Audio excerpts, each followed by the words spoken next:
বিষ্ণু ৰাভা দিৱস উপলক্ষে মৰাণৰ এগৰাকী ছাত্ৰী ব্যতিক্ৰমী প্ৰয়াস গছৰ পাদত খোদিত কৰিলে বিষ্ণু ৰাভাৰ প্ৰতিচ্ছবি। বিষ্ণু ৰাভা দিৱস উপলক্ষে ৰাজ্যবাসীয়ে কলাগুৰু বিষ্ণুপ্ৰসাদ ৰাভাদেৱক শ্ৰদ্ধাৰে সোঁৱৰিছে।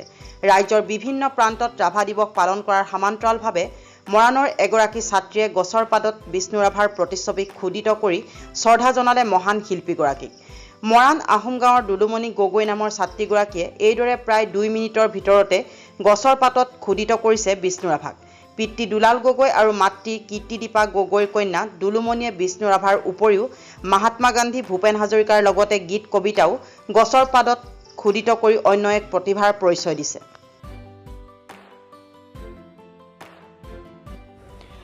মই লিফ কাটিং এই লকডাউনৰ সময়ৰ পৰাই কৰিবলৈ চেষ্টা কৰিছোঁ। মানে লকডাউনতে ঘৰত থকাতকৈ কিবা এটা কৰোঁ বুলি ভাবিলোঁ আৰু মই ভাবিলোঁ যে গছৰ এই সৰাপাতখিলাক মই এটা নতুন ৰূপ দিব পাৰোঁ নেকি, আৰু তাৰ প্ৰচেষ্টাতে মই লিফ কাটিং কৰিবলৈ চেষ্টা কৰিছিলোঁ।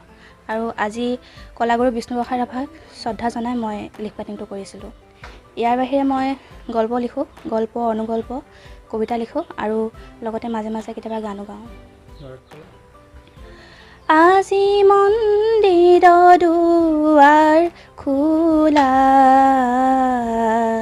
মন্দিৰৰ দুৱাৰ খোলা, আজি মন্দিৰৰ দুৱাৰ খোলা,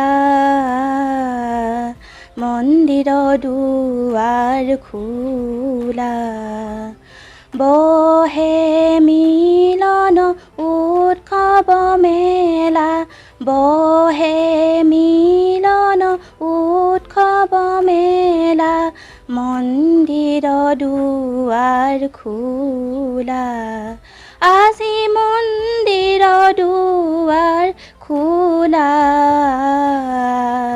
মন্দিৰৰ দুৱাৰ খোলা।